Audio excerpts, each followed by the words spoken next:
우리에게 주시는 하나님의 말씀 함께 보시겠습니다. 잠언서 4장 20절로 22절까지의 말씀입니다. 잠언서 4장 20절로 22절까지의 말씀 우리 같이 한 목소리로 봉독하겠습니다. 시작. 내 아들아, 내 말에 주의하며 내가 말하는 것에 내 귀를 기울이라. 그것을 내 눈에서 떠나게 하지 말며 내 마음속에 지키라. 그것은 얻는 자에게 생명이 되며 그의 온 육체에 건강이 됨이니라. 아멘. 우리가 신앙생활하면서 한 가지 감사할 제목이 있다고 한다면 하나님께서 우리에게 자신의 말씀인 성경을 주셨다는 사실입니다. 이 성경은 약속의 책이라고 불리기도 해요. 왜냐하면 이 성경 안에 수많은 하나님의 약속들이 담겨 있기 때문입니다. 제가 다 세어보지는 않았어요. 그런데 누군가 말하기로 성경에 약 32,500가지의 하나님의 약속의 말씀들이 담겨 있다, 이렇게 말하더라고요. 하나님이 대체 우리에게 얼마나 많은 약속들을 하신 것입니까? 그래서 우리가 성경을 두 부분으로 나눠서 신약, 구약이라고 부릅니다. 옛 언약, 새 언약이라는 의미인 것이죠. 이런 표현 자체가 성경이 약속의 책인 것을 보여주는 것입니다. 자, 그러면 성경 안에 이렇게 셀 수 없이 많은 하나님의 약속들이 담겨 있는데 여러분은 하나님의 약속 중에 얼마나 많은 것들을 누리고 경험하셨습니까? 하나님께서 약속하신 것들에 대해서 얼마나 응답을 받으셨고 또 얼마나 그 혜택과 효용을 누리셨습니까? 제 아들 정준이는 기억력이 참 좋습니다. 특히 제가 약속하잖아요? 절대 잊어버리지 않습니다. 대단합니다. 아빠, 나한테 이거 해주기로 했잖아. 아빠, 레고 이거 사주기로 했잖아. 어디 가서 같이 놀기로 했잖아. 우리 아들이 이렇게 나오잖아요? 저는 꼼짝 못합니다. 왜냐하면 제가 분명히 말을 했었거든요. 약속도 지키지 않는 그런 믿을 수 없는 아빠가 되고 싶지 않습니다. 그래서 어떻게든 시간과 돈을 써서 아들의 요구를 들어줘요. 그래서 함부로 약속하면 큰일 납니다. 근데 그런데도 자꾸 약속을 하게 돼요. 왜냐하면 아들이 너무 사랑스럽고 기특해서. 그러니까 자꾸 뭐를 해주고 싶은 거예요. 그래서 저한테 이득 하나 없는 약속을 자꾸 하는 겁니다. 아무튼 여러분께 다시 한번 여쭤보겠습니다. 여러분은 하나님께서 자기 말씀을 통하여서 직접 약속하신 것을 얼마나 누리고 계십니까? 저 같은 부족한 부모도 아들과 한 약속을 반드시 지키려고 해요. 그렇다면 좋으신 우리 하나님 아버지께서 더더욱 우리와 하신 약속을 지키시지 않겠습니까? 하나님은 자기 언약에 신실하신 하나님, 믿을 만한 기쁘신 주님이십니다. 믿으십니까? 혹시 하나님의 약속을 우리 한국 사람들 자주 하는 약속이잖아요. 언제 밥 한번 먹자. 이런 약속으로 생각하지 마십시오. 제가 보니까 가장 불발률이 높은 약속이 우리들이 하는 언제 한번 밥 먹자 이거예요. 근데 주님은 말씀하십니다. 고린도후서 1장 20절 말씀 같이 한번 읽어보겠습니다. 고린도후서 1장 20절 떴죠? 네, 읽어보겠습니다. 시작. 하나님의 약속은 얼마든지 그리스도 안에서 예가 되니 그런즉 그로 말미암아 우리가 아멘하여 하나님께 영광을 돌리게 되느니라. 하나님께서는 그리스도 안에서 우리에게 하신 모든 약속이 우리가 그리스도 안에 있을 때 다 예가 되게 하신다는 것입니다. Yes, 예가 되게 하신다는 거예요. 그로 말미암아 우리가 아멘 하면서 하나님께 영광을 돌리게 하시겠다 주님께서 말씀하십니다. 아멘, 할렐루야. 네. 하나님은 시건치 아니하시는 하나님이세요. 약속을 반드시 지키시는 하나님이신 것을 여러분 믿게 되기를 축복합니다. 그리고 그분의 약속된 모든 풍성한 은혜들을 누리시고 흘려보내시는 저와 여러분 되시기를 주님의 이름으로 축복합니다. 오늘은 하나님께서 우리에게 하신 한 가지의 약속을 집중적으로 살펴보려고 합니다. 그것은 바로 오늘 본문의 말씀입니다. 다시 한번 읽어볼게요. 잠언서 4장 20절부터 22절 시작. 내 아들아 내 말에 주의하며 내가 말하는 것에 내 귀를 기울이라. 그것을 내 눈에서 떠나게 하지 말며 내 마음속에 지키라. 그것은 얻는 자에게 생명이 되며 그의 온 육체에 건강이 됨이니라. 사실 우리가 성경을 읽을 때 주의를 기울이고 읽지를 않기 때문에 아마도 이 구절 여러 번 읽으셨을 것입니다.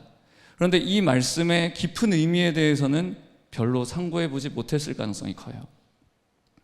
그런데 사실상 이 말씀은 굉장히 강력한 말씀입니다. 우리에게 놀라운 것을 약속하고 있기 때문이에요. 그것이 무엇입니까? 바로 생명과 온 육체의 건강이에요. 만약에 지금 이 자리에 몸이 편찮으신 분이 계신다면 오늘 이 말씀을 들을 때 집중하게 되기를 바랍니다. 오늘날 의학기술이 굉장히 고도로 발달했어요. 그래서 수명이 매우 늘어나게 되었습니다. 100세 시대라는 말을 하기도 하죠. 그런데 문제는 골골거리면서 100세를 산다는 거예요. 건강하고 정정하게 100년을 사는 게 아니라 수십 년을 병상에 누워서 길게 사시는 경우가 허다하다 이 말입니다. 과연 하나님께서 우리에게 그런 삶을 약속하셨는가? 그렇지 않다는 겁니다. 벌써 오늘 본문 말씀이 강력하게 증거하고 있어요. 이렇게만 해봐. 내가 너희에게 건강을 약속할게. 그런데 건강도 그냥 건강이 아니라 온 육체의 건강이라고 말씀하고 계시는 거예요. 나의 온 육체가 건강하다고 한다면 내 육신의 어떤 부분이 병들 가능성이 있어요? 없어요? 있는 거예요? 없는 거예요? 없는 것이잖아요. 놀랍게도 하나님께서 약속하신 부분이 바로 이 내용인 것입니다. 여기서 건강이라고 번역하고 있는 단어가 히브리어로 마르페이라고 하는 단어입니다. 여기서 이 마르페이라고 하는 단어가 건강이라고 번역되었지만 원래 이 단어의 1차적인 의미는 약, 처방, 치료법 이런 의미들을 가지고 있습니다. 그러니까 하나님은 병든 우리들에게 온 육신을 건강하게 할 처방약을 주시겠다고 약속하고 계신 것입니다. 그렇다면 바로 이 구절 가운데 우리 몸의 건강의 비결이 담겨 있다는 말인 것이죠. 그런데 하나님께서는 우리에게 육체의 건강만을 약속하고 있지 않습니다. 또 한 가지 생명이라는 것도 우리에게 약속하고 있어요. 생명과 온 육체의 건강. 생명은 몸의 건강보다 조금 더 넓은 개념입니다. 생명이 있고 그 다음에 건강이 있는 거예요. 그렇잖아요? 근데 생명이라고 다 같은 생명이 아닙니다. 각기 다른 차원의 생명이 있어요. 잠언은 구약 성경이니까 히브리어로 쓰여졌잖아요. 여기 생명이라고 번역된 단어가 하임이라는 단어입니다. 그러니까 히브리어로 생명하면 다 하임이지만 이걸 이제 헬라어로 보게 되면 단어가 무려 3개나 있습니다. 그러니까 고대 그리스 사람들은 굉장히 철학적인 사람들이에요. 이 추상적인 개념을 보다 구체적으로 정의하기 위해서 여러 가지 단어들을 사용했습니다. 첫 번째 어떤 단어가 있느냐? 조회라고 하는 단어입니다. 이것은 영의 생명입니다. 거듭날 때 주어지는 생명인 것이에요. 그 다음에 푸시케입니다. 푸시케. 그래서 혼적인 생명입니다. 지정의로 이루어진 인간 내면을 말해요. 그리고 마지막으로 비오스입니다. 이것은 생물학적 생명, 육체적 생명입니다. 우리 영의 영의 생명인 그 조회가 우리 심령 가운데 우리 영에 부어지게 될 때 한 사람이 거듭나게 됩니다. 이 생명은 하나님으로부터 온 신적 생명이에요. 그리고 이 생명이 우리 가운데 우리 영 안에 들어오게 되면 주변부를 향해서 계속적으로 영향을 미칩니다. 그 주변부가 어디일까요? 우리의 혼과 몸이에요. 그리고 우리의 혼적 생명이 있다고 말씀드렸는데 또 육적 생명이 있고, 이것은 이렇게 생각하면 쉽습니다. 심장이 뛰잖아요. 심장이 뛰는데 심장이 멈췄어요. 그러면 생물학적 생명 비오스가 꺼진 거예요. 근데 막 뇌가 활동하다가 뇌가 멈췄어요. 뇌사 판정받았다 이런 말 하죠. 이거는 혼적 생명인 푸시케가 끝난 겁니다. 푸시케라고 하는 단어가 성경에서 자주 등장합니다. 혼이라고 번역되기도 하고 영혼, 목숨, 마음 이런 단어들로 번역이 됩니다. 하나님의 말씀은 살아있고 활력이 있어 좌우의 날선 어떤 것보다도 예리하여 혼과 영과 및 관절과 골수를 찔러 쪼갠다 이렇게 말씀하잖아요. 여기서 나오는 혼이 푸시케예요. 또 누구든지 나를 따라오려거든 자기를 부인하고 자기 십자가를 지고 나를 따를 것이니라 하시면서 누구든지 자기 목숨을 구원하고자 하면 잃을 것이요 누구든지 나와 복음을 위하여 자기 목숨을 잃으면 구원하리라. 여기서 말하는 목숨이 바로 푸시케입니다. 이것은 자아를 의미해요. 그러니까 푸시케는 생각하고 느끼고 의지를 가지는 인간의 내면적 활동을 관장하는 생명입니다. 그리고 자기 자신, 자아를 인식하게 하는 기관, 그것이 바로 푸시케인 거예요. 그리고 이 푸시케 생명을 담당하는 육체 기관이 바로 뇌입니다. 우리가 이 뇌를 통하여서 자기 자신을 인식해요. 또 지정의 여러 내면의 활동들을 처리하게 되는 것이죠. 그런데 잠언서에서 말하고 있는 이 하임이라고 하는 단어는 생물학적 생명과 영적 생명, 또 이 혼적인 정신적인 생명, 우리 정신 건강까지 포괄하는 넓은 개념을 지금 말하고 있는 거예요. 그러니까 이 말씀이 얼마나 놀라운 것을 약속하고 있느냐. 영, 혼, 육 전체에 이르는 충만한 생명을 우리에게 약속하고 있는 것입니다. 잠언서 4장 20절 계속 좀 한번 띄워봐 주세요. 20절 보면 그것은 그 다음 절 21절 22절 네 22절 보면 그것은 얻는 자에게 이렇게 표현이 나옵니다. 이 말은 우리가 그냥 성경을 그냥 쭉 읽고 말아버리는 그런 행위를 말하는 것이 절대 아니에요. 이 표현은 하나님이 나에게 약속하신 것을 기필코 얻어내고 말겠다 하는 그런 태도를 가지고 성경을 읽는 행위를 의미하는 것입니다. 하나님은 지금 당신의 말씀이 우리를 위한 처방약이 된다고 말씀하고 계세요. 근데 의사가 환자에게 약 처방할 때 약을 복용하는 방법을 쭉 적어서 주잖아요. 마찬가지로 하나님께서 우리에게 말씀하시는 거예요. 이것은 내가 너에게 주는 나의 약이다. 처방전에 적혀있는 지침을 주의 깊게 읽고 그대로 복용해라. 여러분, 의사가 환자에게 처방하는 그대로 약을 복용하지 않으면 여러분 완전한 치료를 보장할 수 있습니까? 없습니까? 있어요? 없어요? 없죠. 의사 선생님 엄청 혼냅니다. 왜 시키는 대로 안 하냐고. 마찬가지예요. 우리도 하나님께서 주시는 처방전대로 하지 않으면 약봉투를 들고 있으면서도 치유를 경험하지 못할 수 있는 거예요. 그래서 오늘 여러분 이 말씀을 들을 때 단순한 한 가지 결정을 내리게 되시기를 바랍니다. 하나님의 말씀을 약으로 복용하십시오. 여러분 옆에 계신 분과 함께 인사하겠습니다. 하나님의 말씀을 약으로 복용하십시오.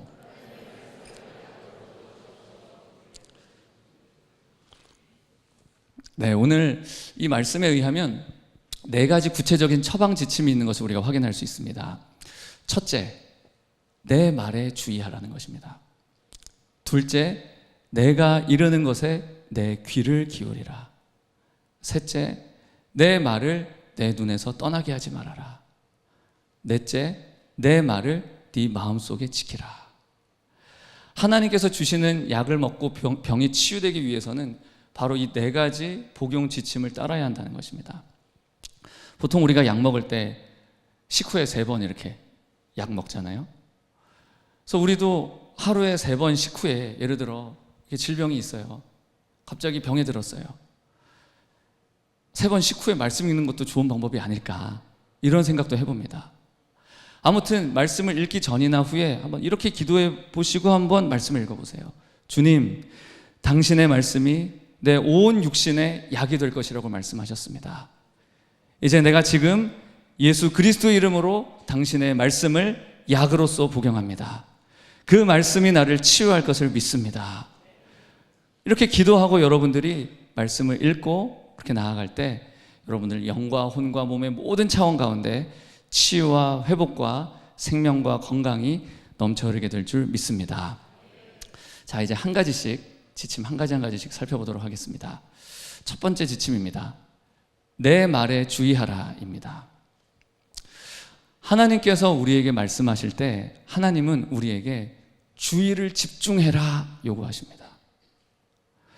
전능하신 하나님께서 우리에게 말씀하실 때 우리는 온 신경을 집중해서 경건한 자세로 귀담아 듣는 것이 마땅한 것이에요. 그런데 안타깝게도 오늘날 많은 사람들이 그런 태도를 보이지 않습니다. 오늘 현대인은 너무 바쁘잖아요. 숨가쁜 사회 문화와 미디어 홍수 속에서 살아가면서 자연스럽게 한 번에 2가지 이상 하는 버릇을 기르게 되었습니다. 그래서 다들 주의력 산만이라고 하는 질환에 시달리고 있어요. 아이들이 TV 보면서 숙제를 합니다. 사람들이 유튜브 영상 보면서 카톡 메시지 보내요. 온라인 쇼핑하면서 업무를 합니다. 사실상 2가지 중 어느 한 가지에도 주의를 집중하고 있지 않은 것입니다. 근데 성경은 치유를 받는 비결이 하나님의 말씀을 듣는 것이라고 말씀하고 있거든요. 그런데 중요한 것은 그 하나님의 말씀을 어떻게 듣느냐 하는 것이에요. 예수님께서 말씀하셨어요. 마가복음 4장 24절입니다. 함께 읽어보겠습니다. 시작. 너희가 무엇을 듣는가 스스로 삼가라. 무엇을 듣는지가 중요하다는 거예요. 또 이렇게 말씀하셨습니다. 누가복음 8장 시작. 너희가 어떻게 들을까 스스로 삼가라. 그러니까 정리하면 우리가 무엇을 어떻게 듣느냐가 중요하다는 것이에요. 그것이 우리를 형성하기 때문이에요. 무엇을 들어야 할까? 말씀드렸다시피 하나님의 순전한 말씀을 들어야 합니다. 그 말씀을 어떻게 들어야 할까요? 우리의 모든 주의를 집중해서 들어야 합니다. 하나님께서 모세를 통하여서 비슷한 말씀을 하셨습니다. 출애굽기 15장 26절 읽어보겠습니다. 출애굽기 15장 26절 시작. 이르시되 15장 시작. 이르시되 너희가 너희 하나님 나 여호와의 말을 들어 순종하고 내가 보기에 의를 행하며 내 계명에 귀를 기울이며 내 모든 규례를 지키면 내가 애굽 사람에게 내린 모든 질병 중 하나도 너희에게 내리지 아니하리니 나는 너희를 치료하는. 자, 원어로 보면 이런 의미예요. 너희가 나 여호와의 말을 듣고 들어. 듣는다는 표현이 반복되어 나옵니다. 이 말은 경청하라는 말이에요. 그리고는 말씀하십니다. 나는 너희를 치료하는 여호와임이라. 다시 말하면 나는 너희의 의사 여호와이니라 이 말이에요. 하나님께서 우리에게 말씀하시는 겁니다. 나는 너희의 병을 고치는 의사이다. 그런데 조건이 있다. 그것이 무엇입니까? 하나님의 말씀을 주의하여 들으라는 거예요. 경청하라는 거예요. 대충 듣지 말라는 거예요. 경청이란 무엇입니까? 우리 귀가 오른쪽 왼쪽 2개가 있잖아요. 이 양쪽 귀 모두를 기울여서 무언가를 들으라는 거예요. 하나님의 말씀을 양쪽 귀 다 기울여서 집중해서 들으라는 거예요.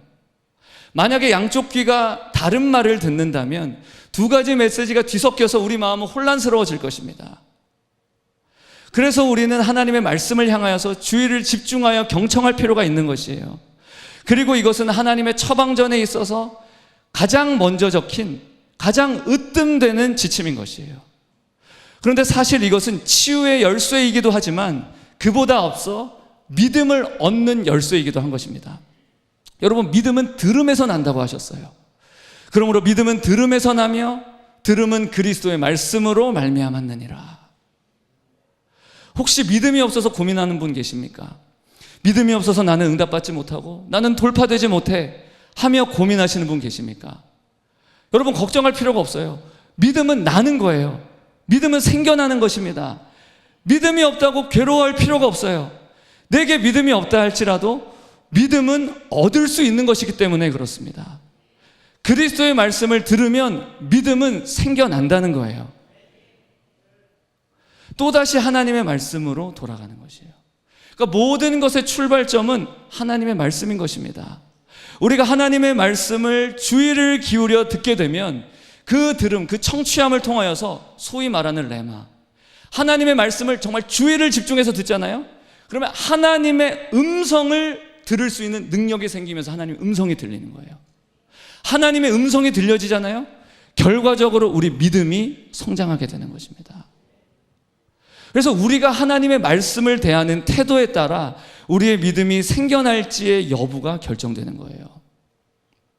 우리가 하나님의 말씀을 어떻게 대하느냐, 그 태도에 모든 것이 달려있다 해도 과언이 아니에요. 여러분은 하나님의 말씀에 온 마음을 집중하고 계십니까? 제가 이렇게 쭉 보잖아요. 어느 정도 느껴집니다. 지금 듣고 계시는구나. 여기 안 계시는구나. 몸만 여기 와 있고 딴 데 계셔. 딴 데 계셔 지금. 여러분 정말 하나님의 말씀에 온 마음을 집중하고 계십니까? 성경이 우리에게 말하고 있는 하나님의 말씀을 청종하는 상태, 하나님의 말씀에 주의를 기울이는 그러한 영적 상태, 그러한 정신적 상태에 들어가고 계십니까? 여러분은 하나님의 말씀에 몰입하고 계십니까? 저도 최근에 하나님의 말씀을 보고 듣는 데 있어서 이전과는 달리 그렇게 높은 집중력이 발휘되지 못한다는 느낌을 받게 되었습니다. 과거에 저는 날마다 하나님의 말씀을 정말 치열하게 살피고 탐구하고 연구하고 그렇게 시간 가는 줄 모르며 살았던 사람이에요. 또 기름 부음 넘치는 설교를 듣는 것을 엄청 좋아했습니다. 3시간 넘는 설교도 그 앉은 자리에서 정말 초몰입 상태에 들어가서 들었어요. 그 메시지를 마음과 영에 그냥 통으로 담았습니다. 그리고는 그 설교 녹음 파일을 받아와요. 하루 10시간에 걸쳐서 그걸 다 녹취하는 거예요. 그렇게 녹취한 설교가 셀 수 없이 많았어요. 그 말씀이 너무너무 사모가 되는 거예요. 그 말씀의 진리가 너무너무 단 겁니다. 그렇게 하나님의 말씀을 사모하며 말씀에 주의를 기울이며 집중했거든요. 그때 하나님께서 얼마나 말씀의 계시와 은혜를 많이 주셨는지 지금도 생각하면 그때가 그립기도 합니다. 근데 안타깝게도 요즘 제가 예전에 비해서 그런 어떤 기질들, 어떤 그런 내면의 어떤 그런 상태들을 조금 잃어버렸구나 하는 것을 깨닫게 됩니다.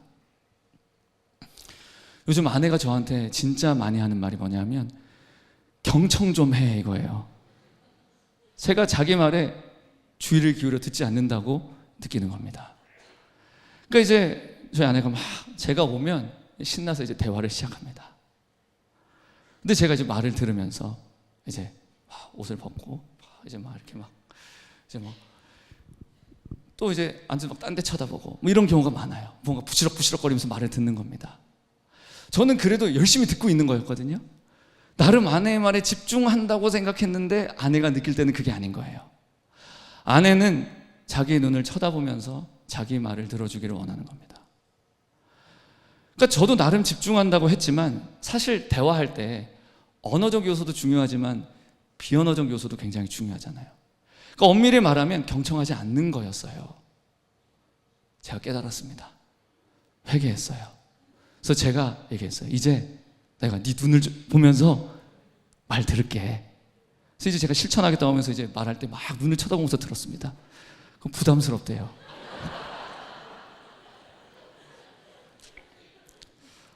아무튼 뭐 이런 여러 가지 에피소드들을 통해서 제 삶의 모습과 제가 하나님 말씀을 대하는 태도가 다 연결되어 있구나 이런 생각이 되었습니다.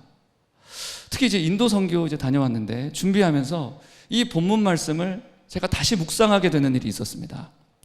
이 말씀을 깊이 묵상하면서 제가 충격을 받게 된 거예요. 내가 말씀을 대하는 태도가 예전과 달라졌구나 하는 게 깊이 깨달아지는 겁니다. 이건 심각한 거죠. 그래서 하나님께 정말 주님 앞에 간절하게 회개하는 시간을 가졌습니다. 근데 요즘은 하나님의 말씀에 대한 기대감과 사모함이 다시 일어나는 것을 느껴요.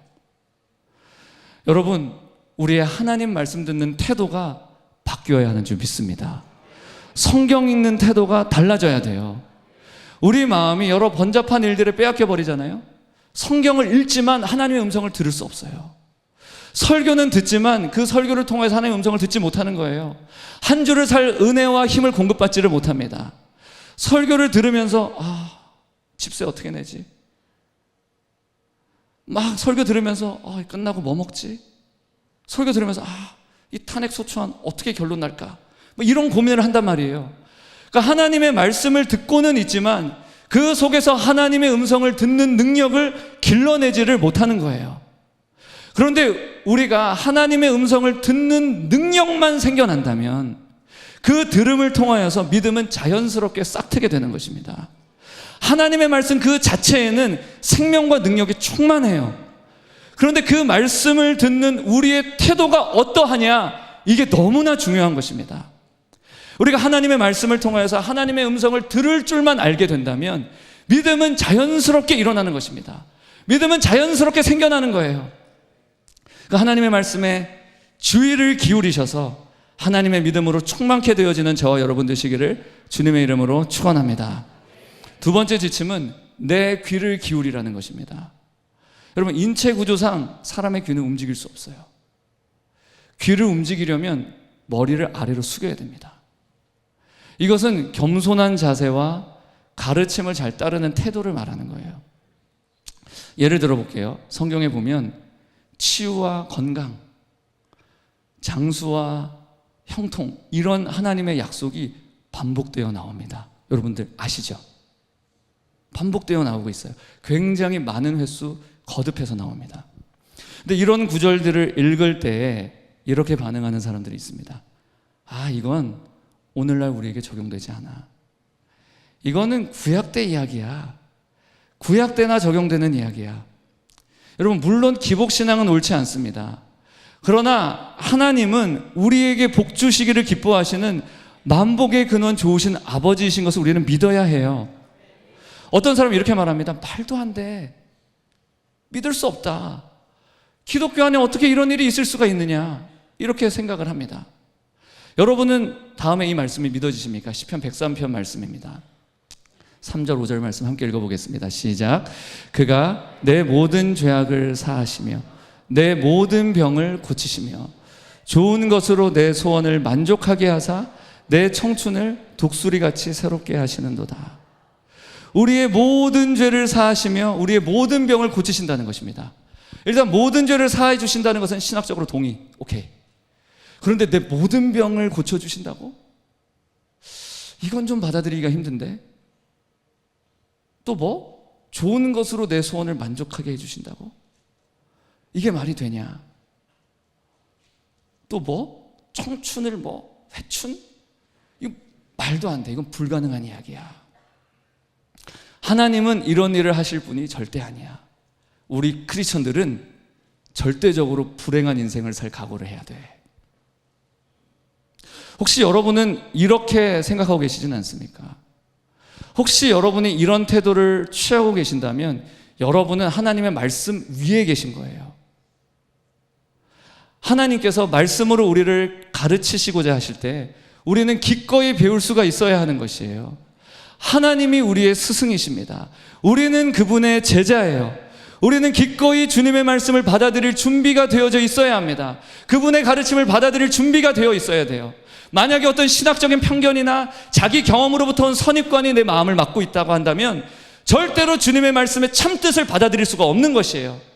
주님께서 우리에게 말씀하십니다. 내게 귀를 기울여라. 네 편견을 버려라. 네 뻣뻣한 목을 굽혀라. 내가 얼마나 선한 하나님인지 좋은 아버지인지 내가 너에게 가르쳐주기를 원한다. 나는 전능한 하나님이다. 네 인간적인 기준으로 나를 판단하지 마. 나는 은혜로우며 신실하고 자비로운 아버지다. 이렇게 말씀하시는 거예요. 여러분, 우리가 기억해야 할 것은 하나님의 말씀은 우리가 받아들이는 범위 안에서만 우리에게 영향을 미칠 수 있다는 사실이에요.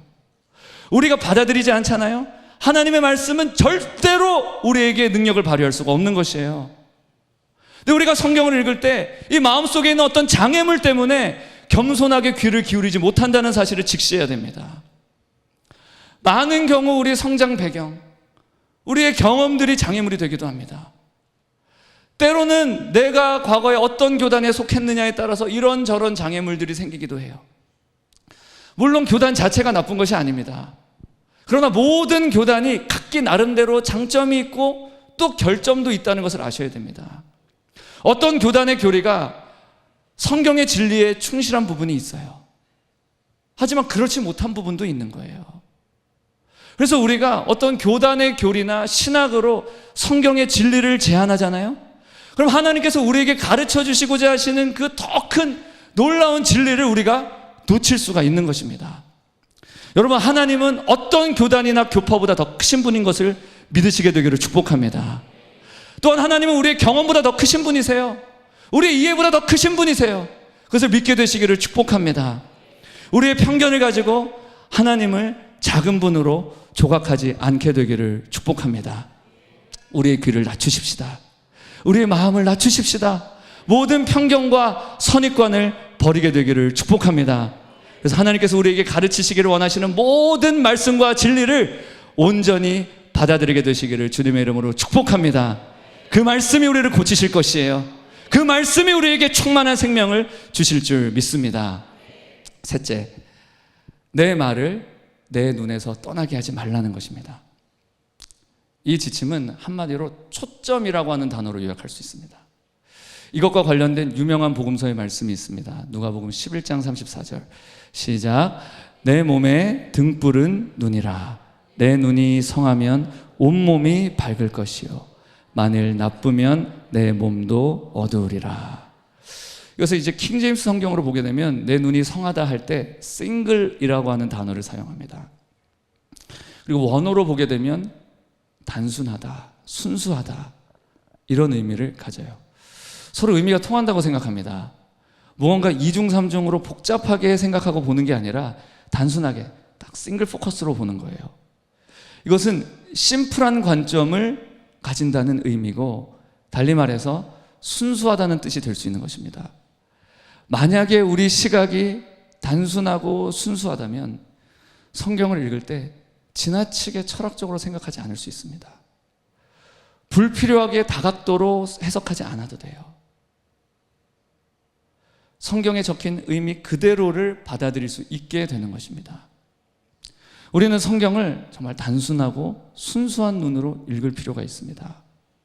이것은 하나님의 말씀이고 이렇게 기록되어 있기 때문에 나는 기록된 그대로 하나님의 성경을 믿습니다 라고 고백해야 돼요.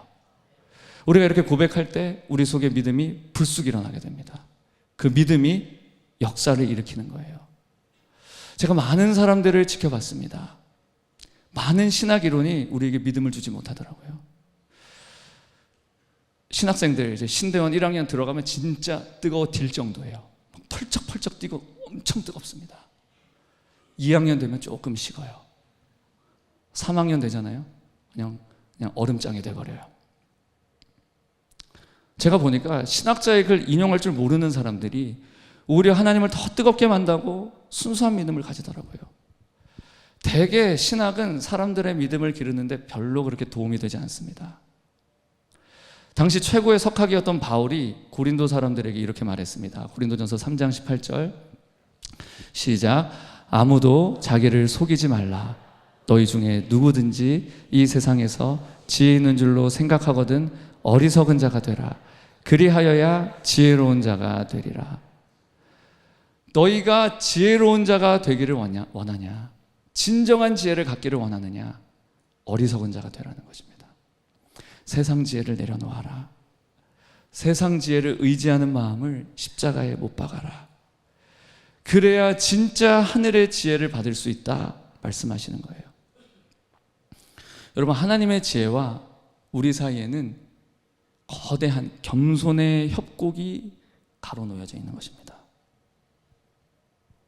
기꺼이 우리가 낮아질 각오가 되어져 있을 때, 기꺼이 우리가 낮아질 때 그 하늘의 지혜가 우리 가운데 깃들여지게 되는 것입니다. 우리는 세상 지혜보다 하늘의 지혜, 하나님의 지혜를 앞세울 수 있어야 돼요. 세상 지혜를 내려놓을 수 있어야 하는 것입니다. 그것은 어떻게 보면 세상의 눈으로 볼 때 어리석은 자가 되는 것일 수도 있어요. 근데 우리가 기꺼이 그렇게 될 때 비로소 하나님의 지혜 속으로 들어갈 수가 있는 것입니다. 여러분, 세상에서 영리한 자로 살면서 생명과 건강을 놓치기를 원하십니까? 아니면 세상에서 어리석은 자가 되더라도 하나님의 충만한 생명을 누리고 영혼이 잘 되며 범사가 잘 되고 강건하게 되기를 원하십니까? 저는 후자할래요. 여러분은 어떻게 하시겠습니까? 저는 차라리 어리석은 자가 되고 생명과 건강을 누리고 싶습니다. 하나님의 어리석음이 사람의 지혜보다 낫다 하세요.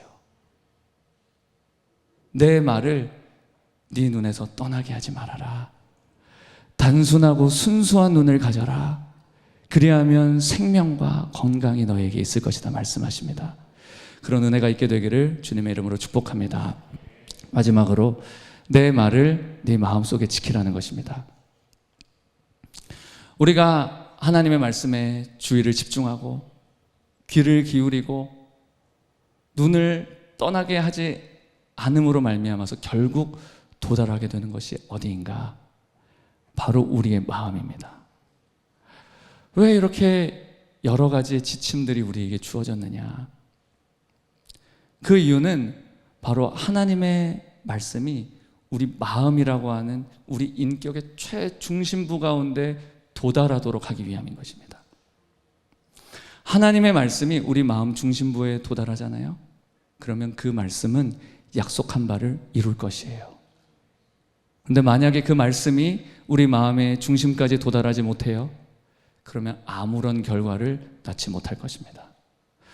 생각해 보세요. 여러분들, 약이 효과를 발휘하려면 어떻게 되어야 합니까? 약 성분이 용해되어서 우리 혈액 속으로 들어와야 돼요. 마찬가지입니다. 하나님의 처방약인 이 하나님의 말씀도 우리 마음속에 녹아들어져서 들어와야지만 치유의 효과를 내는 것이에요. 오늘 본문 말씀에 이어지는 다음 구절을 함께 보겠습니다. 굉장히 유명한 말씀이죠. 4장 23절, 잠언 4장 23절 시작. 모든 지킬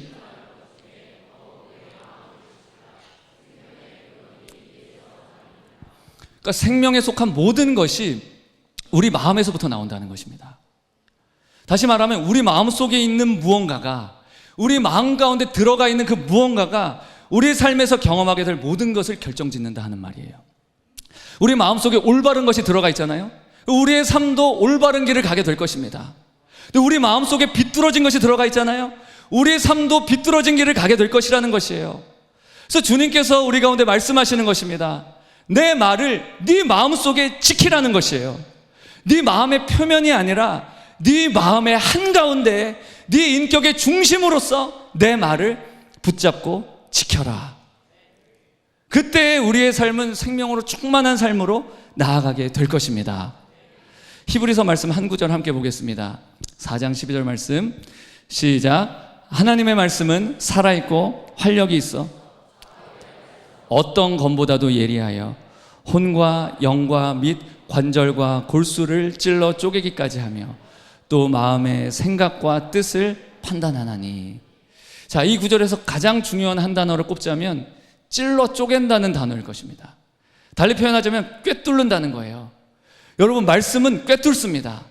그 어떤 것도, 그 어떤 곳이라 할지라도 그 어떤 침투할 수 없는 곳까지 뚫고 들어가 버리는 거예요. 여러분, 인체 조직을 날카롭게 파고 들어가는 외과 의사의 날카로운 칼날을 한번 생각해 보세요. 근데 하나님의 말씀은 우리 인간의 가장 깊은 영역인 혼과 영의 틈새까지 파고 들어가서 찔러 쪼개놓는 것입니다. 우리 마음 깊은 곳에 들어가서 나 자신도 정확하게 캐치 못하는 그 부분까지 하나님의 말씀은 다 드러내요. 정신과 의사도 치료할 수 없는 그 정서적 문제까지도 하나님의 말씀은 꿰뚫고 들어가서 다 치료하십니다. 관절과 골수도 쪼갠다는 거예요. 이것은 신체적인 영역을 가리킵니다. 우리 삶에서 하나님의 말씀이 닿지 못하는 영역은 아무것도 없는 것이에요. 관절과 골수에 병이 들었어요. 근데 인간이 만든 의료기기나 약으로는 치료하지 못할지는 몰라도, 치료할 수 없을지는 몰라도 하나님의 말씀은 그곳까지도 손길이 미친다는 거예요. 하나님의 말씀은 그곳까지로 꿰뚫고 들어가서 고친다는 거예요. 중요한 것은 이 하나님의 말씀이 내 마음속 안으로 들어와야 한다는 것입니다. 말씀은 그 자체로 생명과 권능이 충만한 것이에요. 근데 이 말씀이 용해되어서 내 심령 안으로 스며 들어와야 비로소 역사하는 것입니다. 그렇지 않으면 이 수많은 말씀이 무익하게 되는 것입니다.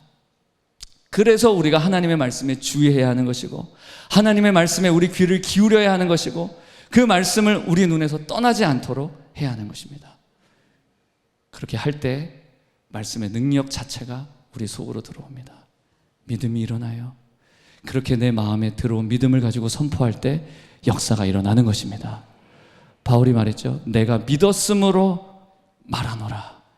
우리가 믿고 말할 때 역사가 나타나는 것입니다. 이 은혜를 충만하게 경험하시는 저와 여러분 되시기를 주님의 이름으로 축복합니다. 혹시 오랜 육신의 질병 때문에 고생하고 계신 분이 이 자리에 있으실 수 있습니다.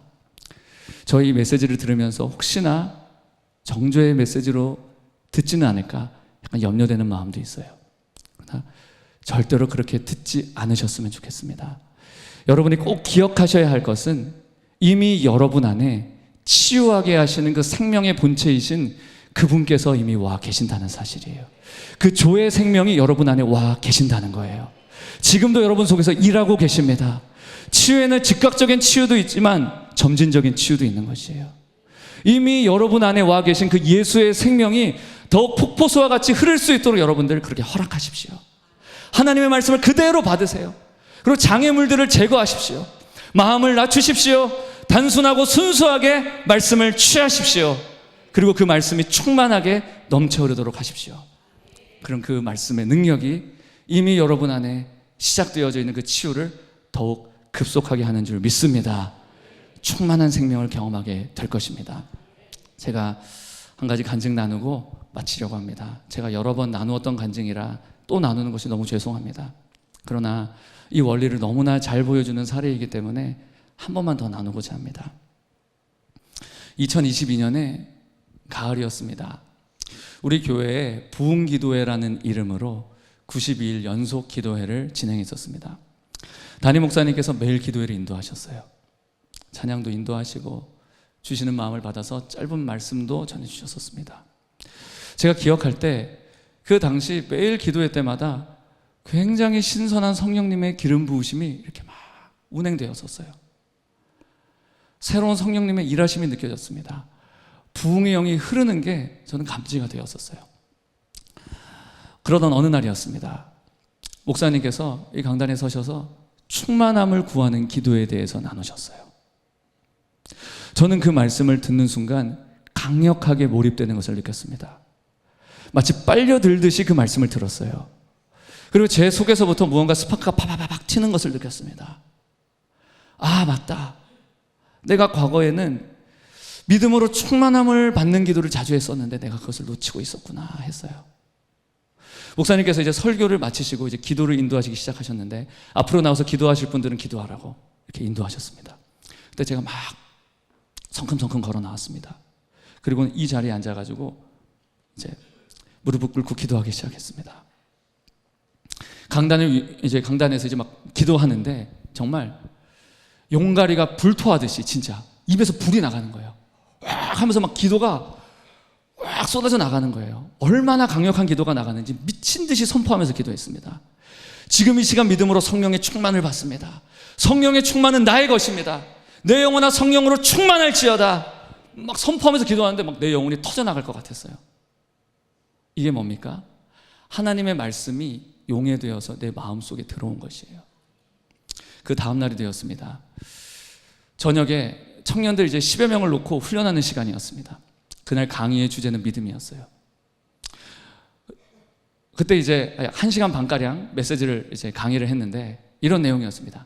하나님 나라의 모든 역사는 믿음을 매개로 일어난다. 니들 지금 성령으로 충만하지 못하다고 징징거리지 말고 지금 믿음으로 성령의 충만함을 받아라. 믿음만이 삶에서 변화를 일으킨다. 그 믿음으로 취하고 선포하고 명령해라. 이런 메시지를 1시간 반가량 나눴습니다. 메시지가 불같이 나가는 거예요. 왜 그럴까요? 믿음은 들음에서 나는데 믿음의 말씀이 내 안에 들려졌었거든요. 믿음의 말씀이 내 안에 들려진 거예요. 듣는 청년들도 막 선포하는 이 선포되는 말씀을 온 마음으로 붙잡는 것이 느껴졌어요. 막 초몰입하면서 말씀 안으로 들어오더라고요. 막 아멘, 아멘 하는데 막 애들이 미쳐가지고 막 아멘 막 이래요. 막 환장하면서 반응하고 온 영으로 흥분을 하더라고요. 그게 제가 성령에 사로잡혀서 말씀을 가르치고 난 다음에 이제 이 부분 실습해야 되겠다 싶었어요. 자, 혹시 치유받아야 할 것이 있는 사람은 앞으로 나와라. 우리 같이 기도하자 했어요. 마음에 상처가 있어요. 뭐 기도 부탁하는 청년도 있었습니다. 마지막에 한 청년이 나왔어요. 이렇게 얘기를 하는 거예요. 목사님, 저 척추측만이에요. 그러면서 자기 이제 이렇게 하면서 자기 견갑 날개뼈를 보여주는데 제가 두 눈을 의심했습니다. 두 날개뼈 이 사이에 단차가 이렇게 나 있는 거예요. 사실 보는 순간 마음이 쪼그라들었어요. 헉했습니다. 지금 이 시점에? 그런데 하나님 말씀 선포했잖아요. 그 하나님의 말씀은 어제나 오늘이나 영원토록 동일한 능력의 말씀인데 오늘 지금 이 시간에도 역사해야 이것이 진리인 것이잖아요. 그래, 마음을 강하게 먹고 그래, 말씀의 능력을 힘입어서 예수 이름으로 기도하자는 마음으로 손을 얹고 기도했습니다. 근데 너무나 놀랍게도 정말 저희가 눈으로 보는 그 눈 앞에서 뼈가 쑥 하고 들어갔어요. 저도 보고도 믿을 수가 없었습니다. 그 이후에 다시 확인해 봤는데 거의 95% 정도가 뼈 높이가 맞추어진 것을 제가 확인하게 되었어요. 할렐루야. 주님이 하신 것입니다. 주님의 말씀의 능력이 고치신 것입니다. 이 청년들 안에도 이 말씀의 능력이 용해돼서 들어갔던 거예요. 제 안에 들어온 이 말씀의 능력이 또 전이돼서 그들에게 들어갔고 그들이 믿음을 사용했고 함께 기도할 때 그 말씀의 능력이 그 청년을 고친 것이에요. 할렐루야. 하나님의 말씀은 우리의 처방약입니다. 그 말씀을 사모하게 되기를 축복합니다. 그 말씀에 주의를 집중하게 되기를 바랍니다. 귀를 기울이십시오. 눈에서 떠나게 하지 마십시오. 우리의 모든 경험과 편견을 내려놓고 순수하게 그 말씀을 받아들이십시오.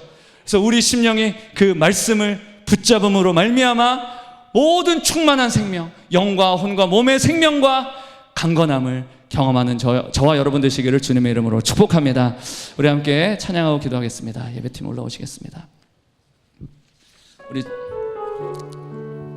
우리 전능하신 나의 주 하나님 함께 찬양하며 주님 앞에 나아가겠습니다.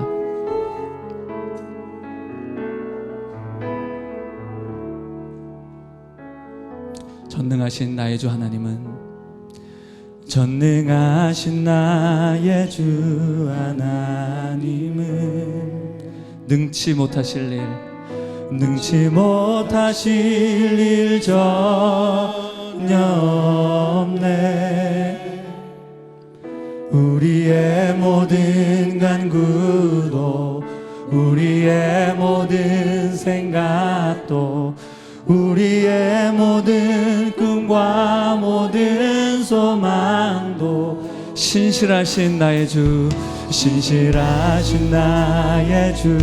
하나님은 우리의 모든 괴로움 바꿀 수 있네. 우리 두 손을 들고 고백합시다. 불가능한 일 행하시고 죽은 자를 일으키시니 그를 이길 자 아무도 없네. 주의 말씀 의지하여 깊은 곳에 금을 던져 오늘 그가 놀라운 일을 이루시는 것 보라. 주의 말씀 의지하여 믿음으로 금을 던져 믿는 자에게 능치 못함 없네. 전능하신 나의 주 하나님, 전능하신 나의 주 하나님은 우리 믿음으로 고백합시다. 능치 못하실 일 전혀 없네. 우리의 모든 간구도 우리의 모든 생각도 우리의 모든 꿈과 모든 소망도 신실하신 나의 주 하나님은 우리의 모든 괴로움 바꿀 수 있네. 선포합시다. 불가능한 일 행하시고 죽은 자를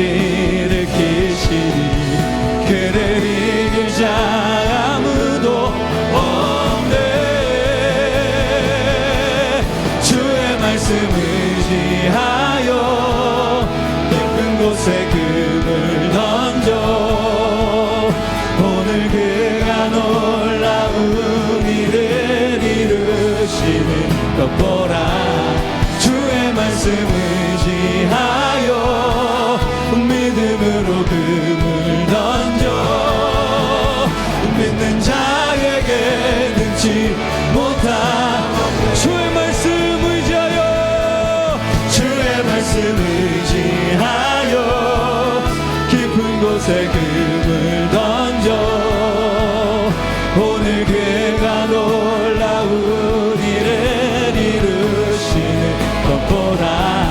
주의 말씀 의지하여 믿음으로 금을 던져 믿는 자에게 우리 다시 한번 고백하기를 원합니다. 주의 말씀 의지하여 주의 말씀 의지하여 깊은 곳에 금을 던져 오늘 그가 놀라운 일을 이루시는 것 보라. 주의 말씀 의지하여 믿음으로 금을 던져 믿는 자에게 우리 시간 함께 기도합시다. 우리 말씀을 기억하시며 우리가 말씀을 믿음으로 붙잡기를 원합니다. 말씀 앞에 교만했던 우리의 태도로 회개합니다. 우리의 마음을 낮추며 우리의 편견과 모든 선입관들을 내려놓고 생명의 말씀 앞으로 나아가기를 원합니다. 그 말씀의 능력 앞으로 나아가기를 원합니다. 주님 우리 가운데 말씀의 영으로 충만하게 하여 주옵소서. 우리 함께 주여 세 번 부르시고 함께 기도하겠습니다. 주여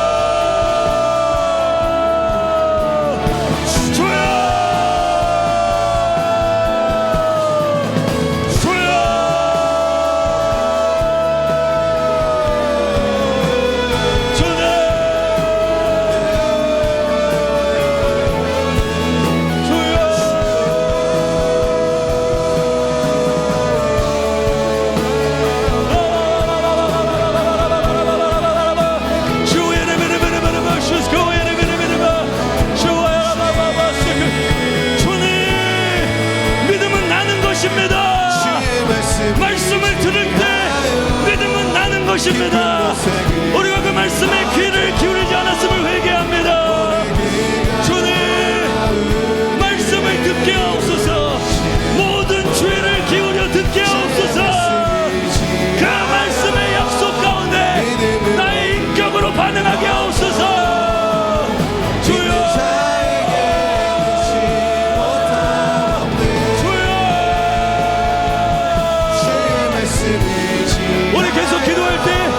말씀 앞에 교만했던 우리의 태도대로 회개합시다. 주님 교만했습니다.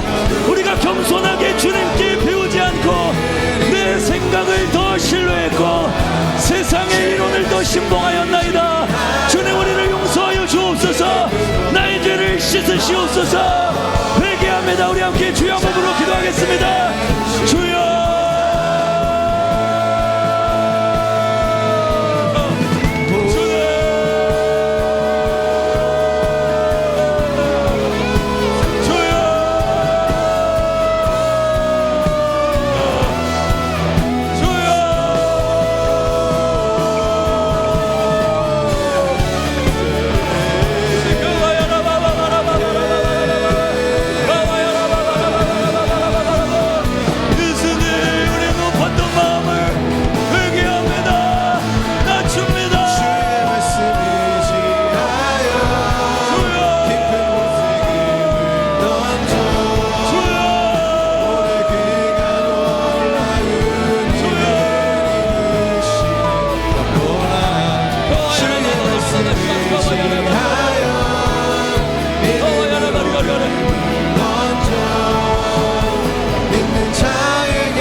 기도합시다. 우리 마지막으로 기도할 때 여러분들 혹시 기도의 제목들이 있습니까?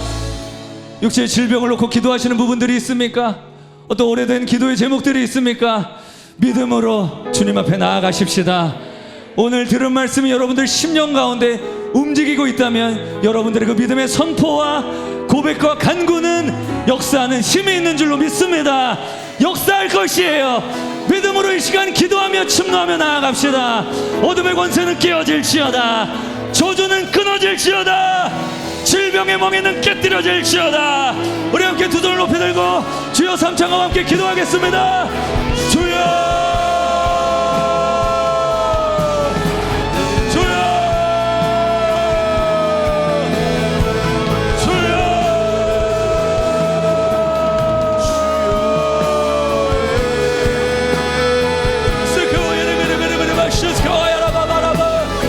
예수님의 이름으로 모든 질병의 멍에들 깨어질지어다. 질병의 멍을 떠나갈지어다. 오래된 묶임들 이 시간 예수님의 이름으로 끊어지게 되는 것을 선포합니다. 이미 끊어진 것을 선포합니다. 예수님, 주의 말씀 자체가 능력입니다. 주의 말씀 자체가 생명인 것을 선포합니다. 충만한 생명이 흘러갈지어다. 충만한 생명이 흐를지어다. 흐를지어다. 흐를지어다. 흐를지어다. 주의 말씀을 지하여 깊은 곳에 금을 던져 오늘 그가 놀라운 일을 이루시는 것 보라. 주의 말씀을 지하여 믿음으로 금을 던져 믿는 자에게 능치 못한 우리 혹시 병든 곳이 계시면 그곳에 손을 얹기를 바랍니다. 기도하겠습니다. 하나님, 이 시간 우리 주 예수 그리스도의 말씀을 의지하여 하나님 병든 곳에 손을 얹었습니다. 이 시간 예수님의 이름으로 선포할 때에 모든 병든 곳은 치유될 것을 선포합니다. 예수님께서 채찍에 맞으심으로 우리가 나음을 입었다고 하셨사온데 하나님 그 거룩한 치유의 능력이 하나님 우리 사랑하는 성도님들 손을 얹은 그 모든 부위마다 그 모든 환부마다 그 치유의 기름 부음이 흘러들어가 치유되어질 것을 선포합니다. 예수님의 이름으로 명하노니 질병의 영은 떠나갈지어다. 하나님, 우리가 하나님 당신의 말씀을 기억합니다. 당신의 약속을 기억합니다. 하나님, 내 아들아, 내 말에 주의하며 내가 말하는 것에 내 귀를 기울이라. 그것을 내 눈에서 떠나게 하지 말며 내 마음속에 지키라. 그것은 얻는 자에게 생명이 되며 그의 온 육체의 건강이 됨이니라. 하나님, 말씀을 받습니다. 말씀을 취합니다. 날마다 매일의 삶 가운데서 하나님의 말씀을 더 사모함으로 나아가게 하여 주옵소서.